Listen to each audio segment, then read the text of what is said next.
பிரியமானவர்களே, இயேசு கிறிஸ்துவின் நாமத்தில் உங்கள் யாவருக்கும் என்னுடைய அன்பின் வாழ்த்துக்கள். நீங்கள் காத்திருக்கிறதுனால தேவன் உங்களுக்காக இந்த நேரத்தை கொடுத்திருக்கிறார், உங்களுக்கு அற்புதம் செய்வதற்காக. இயேசு உங்களை நேசிக்கிறதுனால தான் இந்த நாளிலும் முதலாவது உங்களுடைய அற்புதத்திற்காக ஜெபிக்க வேண்டும் என்று கட்டளையிட்டிருக்கிறார். இன்றைக்கி ஏதோ ஒரு காரியத்தில் உங்களுக்கு ஒரு அற்புதம் தேவை.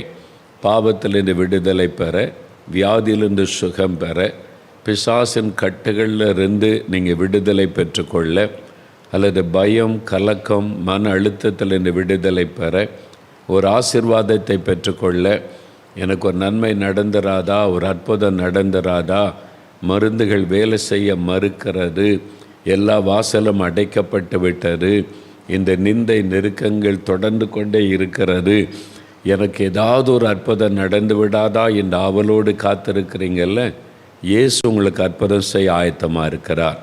அவர் சொல்லுகிறார், என் பிள்ளைகளே, உங்கள் துக்கம் சந்தோஷமாய் மாறும். உங்களை துக்கப்படுத்தி கொண்டிருக்கிற ஏதோ ஒரு வியாதி, ஏதோ ஒரு பிரச்சனை, அது நிமித்தமாக இன்றைக்கு இந்த நிகழ்ச்சியை நீங்கள் பார்த்து கொண்டிருக்கிறீங்க. விசுவாசத்தோடு இன்றைக்கு இயேசு எனக்கு அற்புதம் செய்வார், எனக்கு ஒரு விடுதலையின் நாள் இது, எனக்கு சுகம் பெறுகிற நாள், என் துக்கம் சந்தோஷமாக இன்றைக்கு மாறும், இயேசு செய்வார்னு விசுவாசித்தீங்கன்னா இயேசு கிறிஸ்து உங்களுக்கு ஒரு அற்புதத்தை இன்றைக்கு செய்வார். உங்கள் வீட்டிலேயே செய்வார், நீங்கள் இருக்கிற இடத்திலேயே செய்வார். ஏனென்றால் இயேசு எங்கும் வியாபித்திருக்கிற ஒரு ஆண்டவர். அவர் சர்வ லோகத்தின் ஆண்டவர், வானத்தையும் பூமியையும் சிருஷ்டித்த ஒரு தேவன் அவர். அதனால் அவர் எங்கும் நிறைந்திருக்கிறவர். உங்கள் பக்கத்தில், உங்கள் வீட்டில், உங்கள் அருகில் அவர் இருக்கிறார்.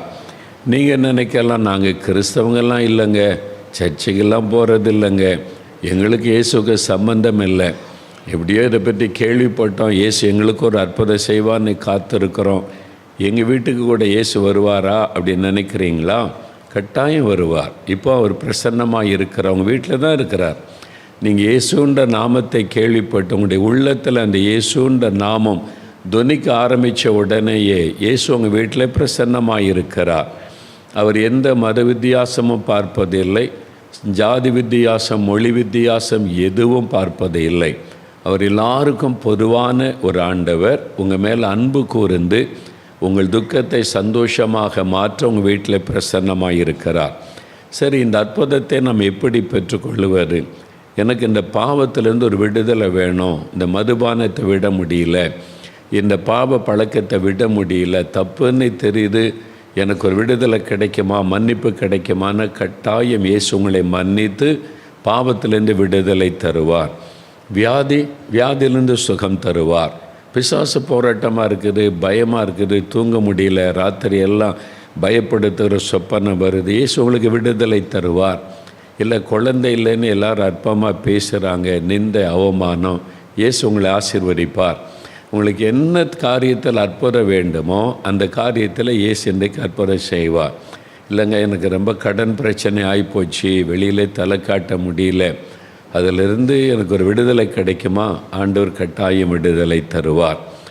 எந்த விதமான ஆசீர்வாதத்தை உங்களுக்கு கொடுக்க ஆயத்தமாக இருக்கிறார்.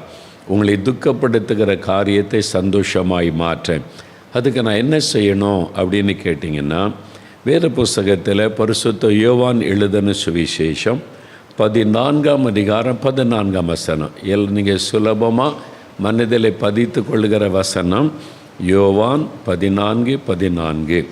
வேத புஸ்தகத்தில் இந்த புதிய ஏற்பாட்டுக்கு வரும்போது முதல் 4 புஸ்தகங்கள் சுவிசேஷ புஸ்தகங்கள், நற்செய்தி புஸ்தகங்கள் என்ற அர்த்தம். அதில் மத்தேயு, மார்க்கு, லூக்கா, யோவான் என்று இயேசுவோடு இருந்த சீஷன், அவர் கூட 3½ ஆண்டு காலம் ஊழியத்தில் இருந்த சீஷன் எழுதியிருக்கிற காரியம்.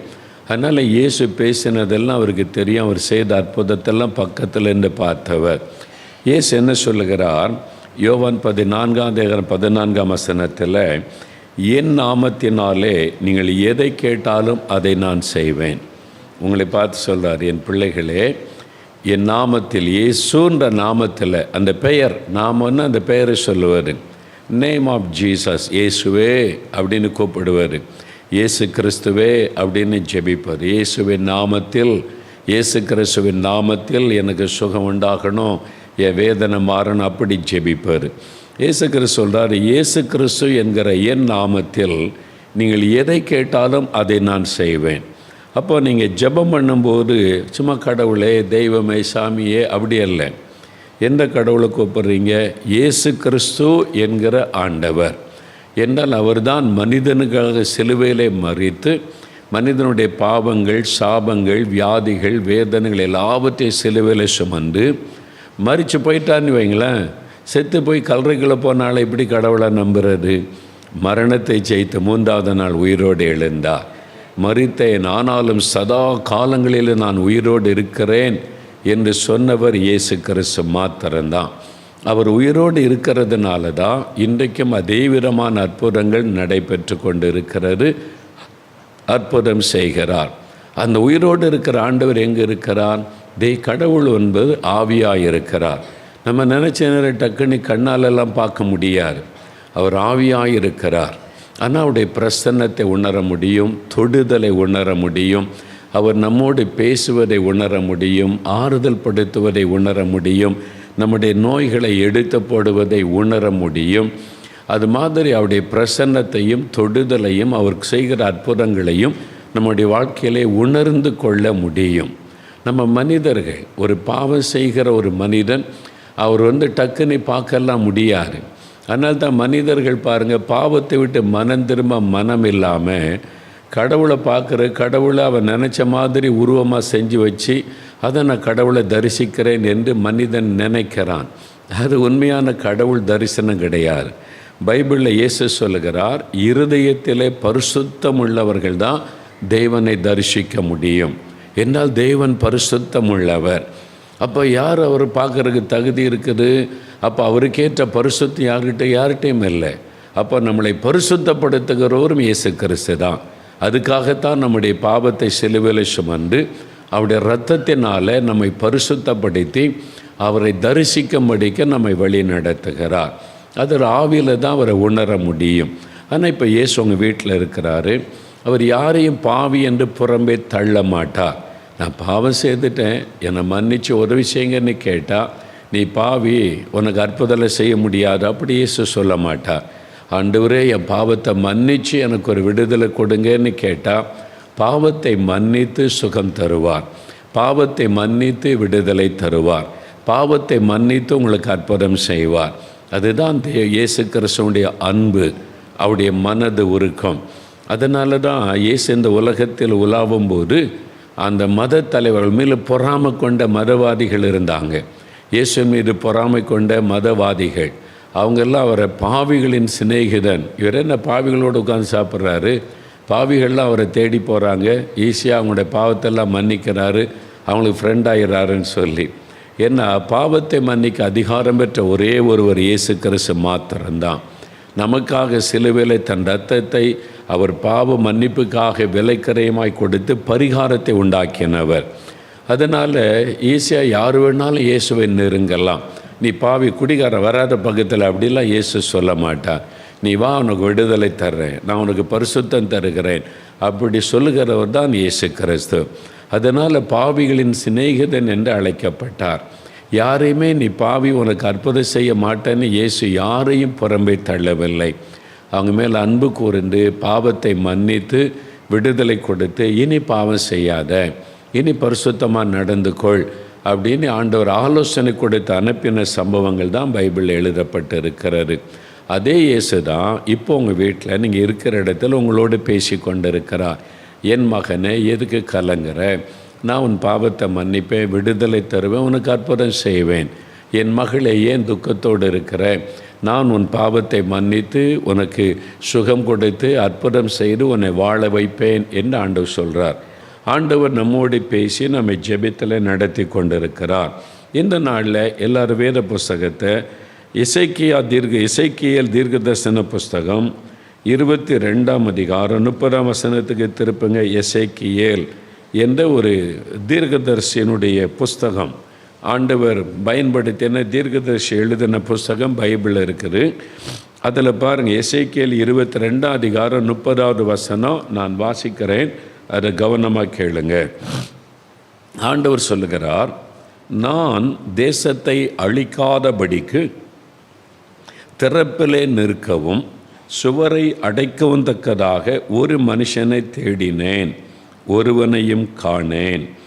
ஆகையால் நான் அவர்கள் மேல் என் கோபத்தை ஊற்றி என் மூர்க்கத்தின் அக்கினியினால் அவர்களை நிர்மூலமாக்குவேன். அவர்களுடைய வழிகளின் பலனை அவர்கள் தலையின் மேல் சுமர பண்ணுவேன் என்று கர்த்தராகிய ஆண்டவர் உரைக்கிறார். இப்போ ஆண்டவர் சொல்லுகிறார், நான் தேசத்தை அழிக்காதபடிக்கு திறப்பிலே நிற்கவும் சுவரை அடைக்கவும் தக்கதாக ஒரு மனுஷனை தேடினேன்.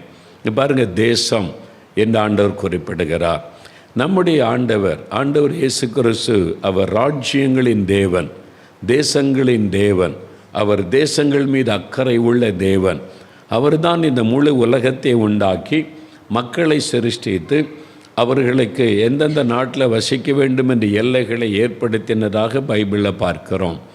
அதனால் அவர் ஜனங்கள் மேல் அன்பும் அக்கறையும் உள்ள ஒரு தேவன். இப்போ ஆண்டவர் சொல்லுகிறார், தேசத்துக்கு ஒரு அழிவு வருகிறது, அந்த தேசம் அழிக்கப்பட போகிறது, தேசத்துக்கு ஒரு பெரிய ஆபத்து வருகிறது. ஆனால் அது அழிக்கப்படாதபடி தேசம் பாதுகாக்கப்பட வேண்டுமானால் திறப்பில் இருக்கிற ஒரு மனிதன் வேண்டும், அதை நான் தேடுகிறேன் என்று ஆண்டவர் சொல்லுகிறார். இந்த வசனத்தை நல்லா கவனிச்சிங்கன்னா, சாத்தான் தேசத்தை அழிக்க போகிறான், சாத்தானால் இந்தியாவுக்கு ஒரு பெரிய ஆபத்து வருது, அமெரிக்காவுக்கு ஒரு ஆபத்து வருது, இலங்கைக்கு வருது அப்படின்னு ஆண்டவர் சொல்லாதபடி, நான் தேசத்தை அழிக்காதபடி என்று ஆண்டவர் சொல்லுகிறார். இதுதான் நமக்கு ஒரு ஆச்சரியமானது. ஆண்டவர் அன்பானவர் தானே, இரக்கமுள்ளவர் தானே, அவர் தானே நம்மளை சிருஷ்டித்தார், அவர் தானே ராஜ்யங்களை உண்டாக்கினார், பிறகு எதற்கு அவர் அழிக்கணும் அப்படின்ற ஒரு கேள்வி உள்ளத்தில் எழும்பும். தேவன் ஒரு பக்கம் அன்பானவர், இன்னொரு பக்கம் நீதி உள்ளவர், ஒரு பக்கம் ரொம்ப மனதுருக்கம் உள்ளவர், இன்னொரு பக்கத்தில் அவர் நீதி செய்கிற நீதி உள்ள நியாயாதிபதி. ரெண்டையுமே வேத புஸ்தகம் சொல்லுகிறாரு. வெறும் அன்பாக மாத்திரமே ஒருவர் இருந்தார், அவர் கடவுளாக இருக்க முடியாது. அந்த அன்பை பயன்படுத்தி எல்லா அக்கிரமமும் தேசத்தில் பெருகிவிடும். வெறும் நியாயம் தீர்க்கிறவர் அழிக்கிறவராக மட்டும் இருந்தாலும் அவர் கடவுளாக இருக்க முடியாது. ஒரு பக்கம் அவர் அன்புள்ளவர், இன்னொரு பக்கம் நீதி உள்ளவர். அப்போ பாவத்தை பார்க்க மாட்டாத சுத்த கண்ணர். தேவனுடைய உள்ளத்தை பாதிக்கிற ஒரே விஷயம் பாவம்தான். இந்த பாவத்தை தேசத்தில் பாவம் பெருகும்போது தேவன் அந்த தண்டனை கொடுத்து அந்த பாவத்திற்கான காரியத்திற்கான நீதியை செலுத்தி சுத்திகரிப்பது அவருடைய வழக்கம். பயத்தில் நம்ம பார்க்கிறோம். அப்போ ஆண்டவர் சொல்ல, நான் தேசத்தை அழிக்க ஆயத்தமாக இருக்கிறேன், ஏன்னால் தேசம் அழிவுக்கு பாத்திரமாக இருக்கிறது, தேசத்தில் அக்கிரமம் பெருகிவிட்டது, பாவம் பெருகிவிட்டது. ஆனால் நான் அழிக்க விரும்பவில்லை, உன் தேசத்தை நான் அழிக்க விரும்பலை.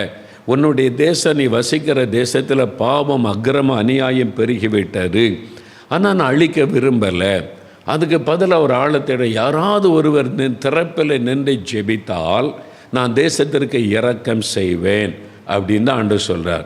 ஜெபிக்காட்டா அதுக்கு தான் ஆண்டவர் சொல்கிறார், நீங்கள் ஜெபிக்காவிட்டால் நான் அவர்கள் மேல் தேசத்தின் மேல் கோபத்தை ஊற்றி என் மூர்க்கத்தின் அக்கினியினால் அவர்களை நிர்மூலமாக்குவேன். தேசம் நிர்மூலமாக்கப்படும், தேசத்தில் பாதிப்பு வரும், தேசத்தில் அழிவு வரும் சொல்லிட்டு அவர்களுடைய வழியின் பலனை அவர்கள் தலையின் மேல் சுமர பண்ணுவேன். அவனுடைய பாவத்தினுடைய பலனை அவன் மேலே சுமர பண்ணுவேன். சாதாரணமாக பேசும்போது கிராமத்தில் என்ன பாவம் செஞ்சானோ, அவன் அப்பன் செய்கிற பாவையா பிள்ளை அனுபவிக்கிறது சொல்கிறாங்களா இல்லையா? எல்லாருக்குமே தெரியுது பாவத்தினால் பாதிப்பு வரும் என்று எல்லா மதத்தில் உள்ளவர்களுக்கும் தெரிகிறது. அவன் அப்பன் செய்கிற பாவம் பிள்ளை அனுபவிக்குது, இவன் செய்கிற பாவம் முன்னோர் செய்கிற பாவம் இன்றைக்கி அனுபவிக்கிறாங்க. இந்த பாவத்தின் விளைவுகளை எல்லாருமே நம்ம நம்புகிறோம், பாதிப்புகளை நம்ம பார்க்குறோம். ஒரு குடும்பம் பாதிக்கப்படுது, ஊர் பாதிக்கப்படுது, பட்டணம் பாதிக்கப்படுது. இதைத்தான் ஆண்டவர் வேதத்தில் தெளிவாய் முன்கூட்டியே சொல்லி வைத்திருக்கிறார். என்னுடைய நியாய தீர்ப்பு தேசத்தில் வந்து அது அழிவை உண்டாக்க நிர்மூலமாக்கிவிடும் என்பதாய் சொல்லுகிறார். அப்போ ஆண்டவர் இந்த தேசம் அழிக்கப்படாமல் இருக்க என்ன பண்ணணுமா, திறப்பில் நின்று ஜெபிக்கணும் என்று ஆண்டவர் சொல்ல. சாதாரண ஜெபம் போதாது, ஸ்டாண்டிங் இன் த கேப், அதாவது திறப்பில். அப்படின்னா என்னங்க, திறப்பில் நிற்கிறதுன்னா என்ன? ஒரு வசனத்திலேருந்து சொன்னால் உங்களுக்கு விளங்கும். 106வது சங்கீதம், பைபிளை திருப்பங்க. 106வது சங்கீதத்துக்கு வேதத்தை திருப்பங்க எல்லாரும். 738வது பக்கம் எடுத்துக்கொள்ளுங்க. பழைய ஏற்பாட்டில் அந்த வசனத்தை பாருங்கள். குட்டி பிள்ளைகள் பெரியவங்க எல்லாருமே வசனத்தை திருப்புங்க. அதில் 23வது வசனம் இருக்குதா? 22வது வசனம் பாருங்கள். முந்தின பக்கத்தில் தங்கள் இரட்சகரான தேவனை மறந்தார்கள். இஸ்ரவேல் ஜனம் ஒரு தேசம், ஒரு பெரிய இனம், 30 லட்சம் மக்கள் உள்ள அந்த மக்களை தேவன் வழி நடத்திட்டு வரும்போது தங்கள் இரட்சகராகிய தேவனை மறந்தார்கள். கடவுள் ஆண்டவரை, தங்களுக்கு விடுதலை கொடுத்த, தங்களை நேசித்த ஆண்டவரை மறந்துட்டாங்க. மறந்துட்டு என்ன பண்ணாங்க? அது யாத்திராகமம் 32 அதிகாரத்தில் எழுதியிருக்குது. என்ன பண்ணாங்க தெரியுமா? யாத்திராகமம் 32 அதிகாரம் வாசித்தா, இந்த ஜனங்களை விடுதலையாக்கி நல்ல ஒரு தேசத்தில் செட்டில் பண்ணணும்னு ஆண்டவர் எண்ணம் கொண்டு இருந்தால் விக்கிரகத்தை உண்டாக்கி அதுதான் கடவுள்னு வணங்குறாங்க. தங்களுக்கு தாங்களே தெய்வத்தை உண்டாக்கி கொண்டாங்க. யாத்திராகமம் 32 அதிகாரத்தில் நீங்கள் வாசிக்கும்போது அவங்களே தெய்வத்தை உண்டாக்குனாங்களாம். யாத்திராகமம் 32 அதிகாரம் 1ஆம் வசனத்தில் தெய்வங்களை தங்களுக்கு உண்டாக்கினார்கள். பார்த்தீங்களா? அவங்க கற்பனையாக அவங்களே தெய்வத்தை உண்டாக்குறாங்க, ஒரு சிலையை செஞ்சு வைக்கிறாங்க, இதுதான் கடவுள் அப்படின்னு சொல்லி அதுக்கு பண்டிகை கொண்டாடுறாங்க. குடிச்சு வெறிச்சு மதுபானம் குடிச்சு வேசித்தனம் பண்ணுறாங்க, அசிங்கமாக நடந்து கொள்கிறாங்க. கொண்டாட்டம் பண்டிகைன்ற பேரில் மதுபானம், விபச்சாரம், வேசித்தனம் அதை செய்கிறாங்க. பைபிள் எழுதியிருக்கு. யாத்திராகமம் 32 அதிகாரம். இது எங்கேயோ நடக்கிற மாதிரி இருக்கே அப்படின்னு பார்க்குறீங்களா? நம்ம தேசத்தில் நிறைய இடத்துல அப்படி தான் நடந்து கொண்டு இருக்கிறது. யோசித்து பாருங்கள். அப்போது தங்களுக்கு தாங்களே தெய்வத்தை உண்டாக்கி பண்டிகை கொண்டாடுகிறோம், தெய்வ வணக்கம் செய்கிறேன்னு சொல்லி குடிச்சு வெறிச்சு மதுபானம் அவங்க வேசித்தனம் பண்ணுறாங்க.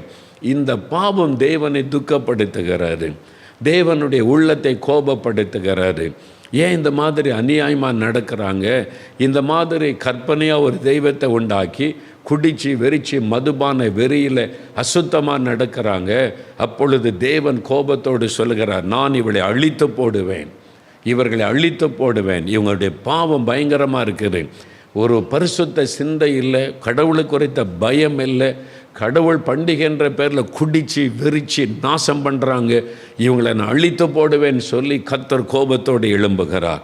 அப்படி எழும்பும்போது தான் மோசே என்ற தேவ மனிதர், இப்போ அதுதான் இந்த யாத்திராகமம் 32 அதிகாரத்தில் எழுதியிருக்கிறது. நீங்கள் பாருங்கள், சங்கீதம் 106ஆம் சங்கீதம் 23ஆம் வசனம் பாருங்கள். 106ஆம் சங்கீதம் 23ஆம் வசனம், ஆகையால் அவர்களை நாசம் பண்ணுவேன் என்று கர்த்தர் சொன்னார். ஆண்டவர் சொல்கிறார், ஐ am going to destroy this people. இந்த மாதிரி அநியாய அக்கிரமம் பண்ணுறாங்க, கற்பனையாக கண்டதெல்லாம் தெய்வம்ன்றாங்க, குடிக்கிறாங்க, விரிக்கிறாங்க, அசுத்தமாக நடக்கிறாங்க, இவங்களை அழித்து போடுவேன். I am going to destroy them. ஆண்டவர் சொல்கிற வசனத்தில் பாருங்கள், அவர்களை நான் நாசம் பண்ணுவேன் என்று ஆண்டவர் சொல்கிறார். அப்பொழுது அவரால் தேவனால் தெரிந்து கொள்ளப்பட்ட மோசே என்கிற தேவ மனிதர் அவர்களை அவர் அழிக்காதபடிக்கு அவருடைய உக்கிரத்தை, கோபத்தை ஆற்றும் பொருட்டு கர்த்தருக்கு முன்பாக திறப்பின் வாயிலே நின்றான். சரிங்களா? இந்த திறப்பின் வாயில்னா என்னது அப்படின்னு கேட்டால், நல்லா பாருங்கள். ஒரு பக்கம் பாவம் செய்து தேவனை கோபமூட்டின மக்கள், விபச்சாரம், வேசித்தனம், குடிவெறி, கடவுள் கும்பிடுறன்ற பேரில் குடிக்கிறான், விரைக்கிறான், துன்மார்க்கமாக நடக்கிறான், சாராயம் ஓடுகிறது, குடிச்சு வெறிச்சு துன்மார்க்கமாக நடக்கிறாங்க, பண்டிகை கொண்டாடுற பேரில் விபச்சாரம், வேசித்தனம் பண்ணி ஒழுக்கக்கேடானதெல்லாம் செய்கிறாங்க. கடவுள் அதை பார்க்குறார். பார்த்த உடனே அவருக்குள்ள கோபம் வருகிறாரு. கடவுள் நம்ம வணங்குறேன்னு சொல்லி இப்படி துன்மார்க்கமாக நடக்கிறீங்களா, இவங்களை அழித்து போடுறேன் அப்படின்னு கோபத்தோடு எழும்புகிறார். அப்போ மோசே என்ற தேவ மனிதர் இந்த பக்கம் அழிவுக்கு பாத்திரமாக இருக்கிற ஜனம் பாவம் செய்து துன்மார்க்கமாய் நடந்து தேவனை கோபப்படுத்திட்டாங்க. இந்த பக்கம் பரிசுத்தமுள்ள தேவன் அவர் கோபத்தோட இவங்களை நான் அழிக்க போகிறேன் அப்படின்னு நிற்கிறார். இந்த ரெண்டுக்கு நடுவில் மோசே நிற்கிறார். ஆண்டவருக்கு முன்னால் மறித்து கொண்டு, இல்லை ஆண்டவரே அவங்கள அழிக்கக்கூடாது, அவங்க மன்னிச்சிருங்க மன்றாடுகிறார்.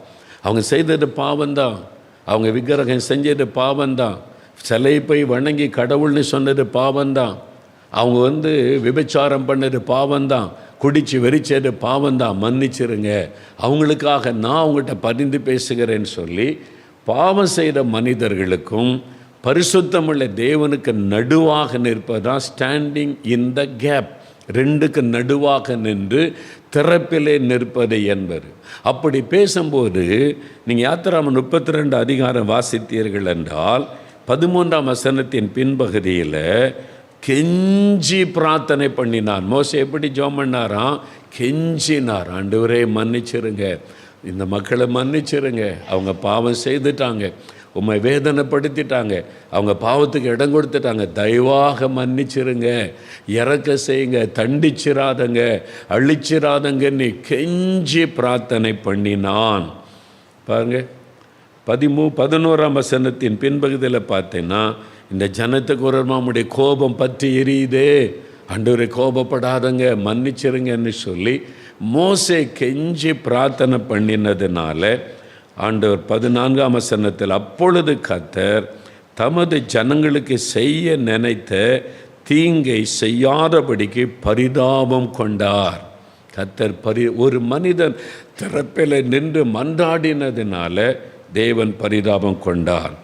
தேவன் செய்ய நினைத்த தீங்கை செய்யாதபடி, நல்லா அறிந்து கொள்ளுங்க, தேவன் அவளை அழிக்க தீர்மானம் பண்ணிட்டார். தீங்கு, பாவம் பெருகி விட்டார், அநியாய அக்கிரமம் பெருகி விட்டார், இஷ்டத்துக்கு ஆட்டம் போடுறாங்க, அதில் வேற என்ன வேற கடவுள்னு வேற சொல்லிக்கொள்கிறாங்க, இஷ்டத்துக்கு குடித்து வெறிச்சு துன்மார்க்கமாக நடக்கிறான், எப்படி நான் விட்டு வைப்பார்?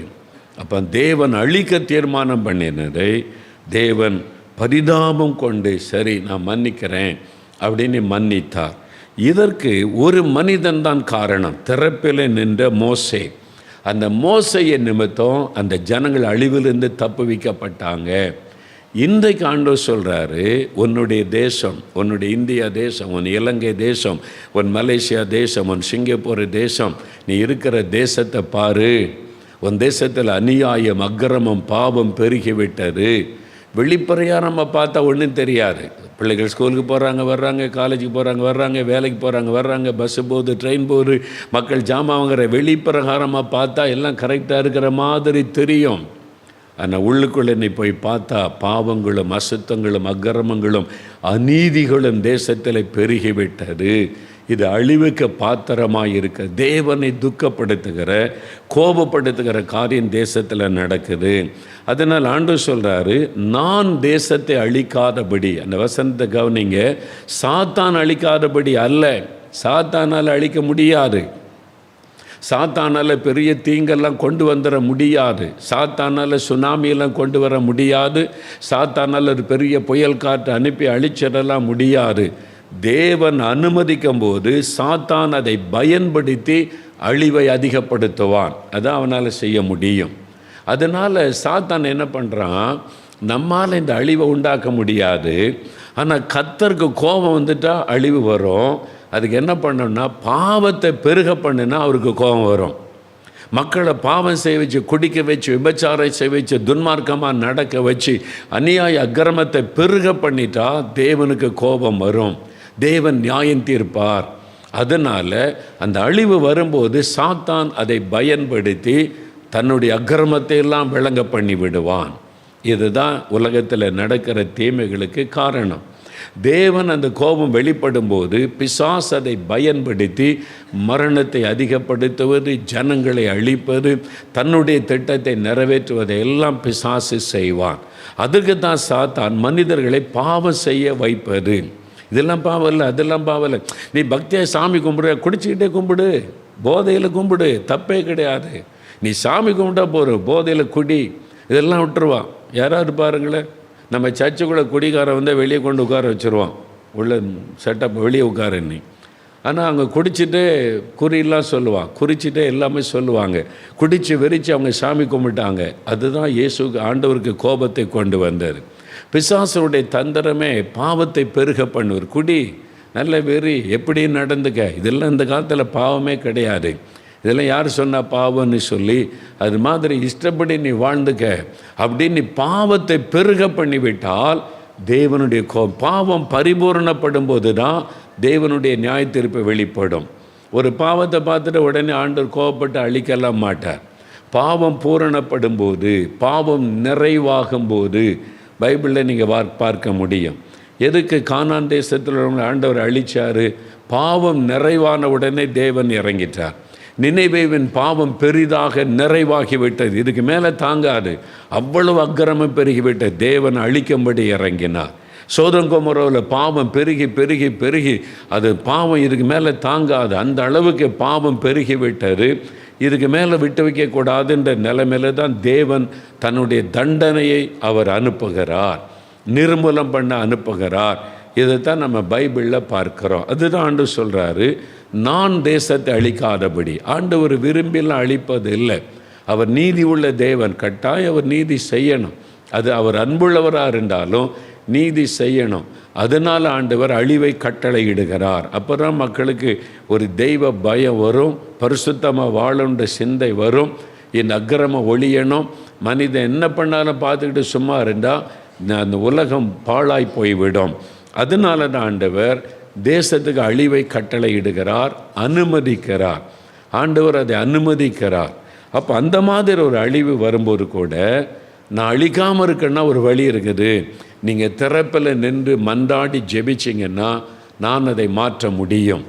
சாத்தான் குற்றப்படுத்த முடியாது. நம்ம பாவம் செய்ய செய்ய கடவுள் சும்மா இருந்தால் சாத்தான் ஆண்டவர்கிட்ட போய் சொல்லுவான், நீர் நீதி உள்ளவர் தானே, இவ்வளோ அக்கிரமம் நடக்குதில்ல, பார்த்துட்டு சும்மா இருக்கிறீரு, என்னை மட்டும் பாவம் செய்தேன்னு சொல்லி பரலோகத்தை விட்டு விரட்டி விட்டீங்களே, இவங்க பாவம் செய்கிறாங்க, நீங்கள் உண்டாக்கின மனிதர்கள், சும்மா விட்டு வைப்பீரா? என்னை சும்மா இருந்தாக்கி அப்போ நீர் அப்போ எனக்கு செய்தது அநீதி தானே பிசாசு குற்றப்படுத்துவான். அதனால் தேவன் பாவம் செய்கிறவங்களே தண்டிக்காமல் இருக்க முடியாது, அவர் செய்யணும். அப்போ தாங்க அவர் கடவுள். தண்டிக்காமல் இருக்கணுமானா ஒருவர் பரிந்து பேசினா தேவன் மனம் இறங்குவார். அப்படி பரிந்து பேசுகிறதுக்கு தான் நம்மை தேவன் தெரிந்தெடுத்து நீங்கள் ஜெபம் பண்ணுங்க, 21 நாள் உபவாசம் பண்ணுங்க, பாரம் எடுத்து செபிங்க. இதெல்லாம் மோசே சொல்லுவாங்க, தப்பு தான், அவங்க தப்பு பண்ணிட்டாங்க, பாவம் செய்துட்டாங்க, விக்கிரகத்தை உண்டாக்கிட்டாங்க, விபச்சாரம் பண்ணிட்டாங்க, ஆனாலும் தேவரீர் இறங்கும் அப்படின்னு மன்றாடி ஜெபிக்கும்போது தான் தேவன் மோசேனுடைய ஜெபத்தை கேட்டு இறங்கினார் என்று வேதத்தில் நம்ம பார்க்கிறோம். இதே காரியம்தான் இன்றைக்கு இந்தியாவுக்கு ஆண்டவர் சொல்கிறார், உங்கள் தேசத்துக்கும் ஆண்டவர் தான் சொல்லுகிறார். அப்போது ஏன் தேசத்தை அழிப்பேன்னு சொல்கிறார்? அப்படி என்ன பாவம் தான் அந்த தேசத்தில் காணப்படுகிறது அப்படின்னு சொன்னீங்கன்னா, நீங்கள் பாருங்கள், சில காரியம் இந்த எசேக்கியேல் 22 அதிகாரத்தில் நீங்கள் வாசிக்கும்போது ஒரு 4 காரியம் பாருங்கள். முதலாவது பாவம் எங்கே இருக்குது தெரியுமா? சபைக்குள்ள, கிறிஸ்தவங்களுக்குள்ள, ஊழியங்களுக்குள்ள. அதுதான் தேவனை ரொம்ப துக்கப்படுத்துகிறது. முதல்ல அதை அறிந்து கொள்ளணும். ஒரு 4 காரியம் வேத வசனத்திலிருந்தே நம்ம பார்க்கலாம். இந்த எசேக்கியேல் 22 அதிகாரம் எடுத்துட்டிங்களா? அந்த வசனம் 986 பக்கம் எடுத்துக்கொள்ளுங்க. 24 வசனத்தில் பாருங்கள், மனுபுத்திரனே, நீ தேசத்தை பார்த்து, நீ சுத்தம் பண்ணப்படாத தேசம், இதுகளை சுத்தம் பண்ணப்படாத தேசத்தில் பரிசுத்தம் இல்லை. கடவுள் என்கிறவர் பரிசுத்தம் உள்ளவர், கடவுள் என்கிறவர் பரிசுத்தம் உள்ளவர். அப்போது அவர் அந்த பரிசுத்தத்தை அவர் எதிர்பார்க்கிறார். முடிந்த அளவுக்கு பரிசுத்தத்துக்கு மனுஷன் பிரயாசப்படணும்ல. துணிகரமாக பாவம் செய்துட்டு எல்லாம் செஞ்சால் அதனால தான் ஆண்டு சுத்திகரிக்கப்படாத ஒரு தேசம் சொல்லிட்டு, இப்போது என்னென்ன காரியம் தேவனை துக்கப்படுத்தினது நல்ல கவனிங்க. கிறிஸ்தவ ஊழியர்கள், கிறிஸ்தவ விசுவாசிகள் நம்ம தான் ஆண்டவர் முதல்ல நிறுத்துகிறார். முதல்ல பாருங்கள், 25வது வசனம் நான் வாசிக்கிறேன், கவனமாக பாருங்கள், பைபிளை பாருங்கள். எசேக்கியேல் 22:25.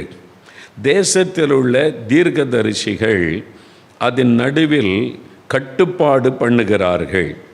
கர்ச்சிக்கிற சிங்கம் இரை கவுகிறது போல ஆத்துமாக்களை அவர்கள் பட்சிக்கிறார்கள். திரவியத்தையும் விலை உயர்ந்த பொருட்களையும் வாங்கி கொள்ளுகிறார்கள். அதன் நடுவில் அநேகரை விதவைகள் ஆக்குகிறார்கள். தீர்க்கதரிசிகள் எப்படி இருக்காங்க பாருங்கள். கர்த்தருடைய தீர்க்கதரிசின்னு சொல்லிக்கொண்டு ஆண்டவர் சொல்கிறார், தீர்க்கதரிசிகள்னு சொல்லிக்கொண்டு ஆத்துமாக்களை பட்சிக்கிறாங்க, ஆத்துமாக்களை கெடுக்கிறாங்க, ரட்சிப்புகளை நடத்துவது இல்லை, தீர்க்க தரிசனம் சொல்கிறேன்னு சொல்லி கிருபை, அந்த கிருபை இந்த கிருபை எப்படி வாழலாம், நீ ஆத்துமாக்களை பட்சிக்கிற பொல்லாத தீர்க்கதரிசிகள் எழும்பி இருக்கிறாங்க. இதெல்லாம் தேவன் பார்க்குறார். அவங்களுடைய நோக்கெல்லாம் திரவியம், பணம், ஆடம்பரம். வசனம் சொல்லியிருப்பாருங்க, அவங்க திரவியம், பணம், விலையுயர்ந்த பொருட்கள். தீர்க்கதரிசிக்கு இருக்குது ரோல்ஸ் ராய் காரு, தீர்க்கதரிசிக்கு இருக்குது சொந்த ஃப்ளைட்டு. பாருங்கள், ஆடம்பரம். அது ஒரு சுவிசேஷம் அறிவிக்க போகிற ஆளுன்னா கூட பரவாயில்ல. தீர்க்கதரிசிகள் ஆடம்பரமான பொருட்களை வைத்து தீர்க்கதரிசனம், பொய்யான தீர்க்கதரிசனம் சொல்லி சொல்லி பணம் சேர்க்கிறாரு. அதுதான் அப்படிப்பட்ட கள்ள தீர்க்கதரிசிகள் சபைக்குள்ளே பெருகிட்டாங்க, கிறிஸ்தவ உலகத்தில் பெருகிட்டாங்க. ஒரு தீர்க்கதரிசின்னா பைபிளில் இருக்கிற மாதிரி இப்போ தீர்க்கதரிசியை பார்க்க முடியல. ஆடம்பரம், பணம் பணம் பணம், மக்கள்கிட்ட பணம் பறிக்கிறது தான் அவனுடைய நோக்கமே. பாருங்கள், நீங்கள் பணக்காரன் ஆவதற்கு என்ன வழி? ஆண்டவர் சிலுவையில் மறித்ததே நம்மளை பணக்காரனாக்க. அதனால் பணக்காரன் ஆவதற்கு என்ன வழின்னு சென்னையில் கான்ஃபரன்ஸ். அப்போ உங்களுக்கு பணக்காரன் ஆகிற வழியை சொல்லித்தரேன் அப்படின்னு ஒரு தீர்க்கதரிசின்னு சொல்லிவிட்டு ஒரு ஆள் கான்ஃபரன்ஸ். அதில் நீங்கள் பங்கு பெறணுமானா 500 கொடுத்து டிக்கெட் வாங்கணும். பணக்காரனாவதற்கு வழி சொல்லி கொடுக்குற நீ, அப்போ நீ பணக்காரனாவதற்கு கர்த்தர் ஒன்று ஆசீர்வதிக்கணும்ல. அதனால் எல்லாம் இலவசம், எனக்கு ஆண்டவர் ஆசீர்வதிச்சுக்கிட்டார், வாங்க நீ கூப்பிட்டா பரவாயில்ல. நீ உள்ளே வரனால 500 கேட்டு 200 கேட்டு பணம் சம்பாதிப்பார். மக்களை ஏமாற்றி தீர்க்கதரிசின்ற பெயரில் பணம் சம்பாதிப்பது, திரவியம் சம்பாதிப்பது, ஆடம்பர பொருள் சம்பாதிப்பது. இவங்க தான் தங்களை தீர்க்கதரிசி. எதுக்கு உனக்கு ஆடம்பரமான காரு? எல்லாரும் பயன்படுத்துகிற சாதாரண கார் வச்சுருந்தா பரவாயில்ல, எதுக்கு உனக்கு இந்த ஆடம்பரம்னு ஆண்டவர் சொல்லுகிறார். அப்போது எல்லா மக்களை போல நீ வாழ்ந்தால் பரவாயில்லை. நீ மக்களுக்கு தீர்க்கதரிசனம் சொல்கிற நீ மக்கள் பணத்தை ஏமாற்றி வாங்கி உன்னுடைய வசதியை பெருக்கி கொண்டு இந்த மாதிரி தீர்க்கதரிசிகளை பார்த்து தேவனுடைய உள்ளம் துக்கம் அடைந்திருக்கிறது.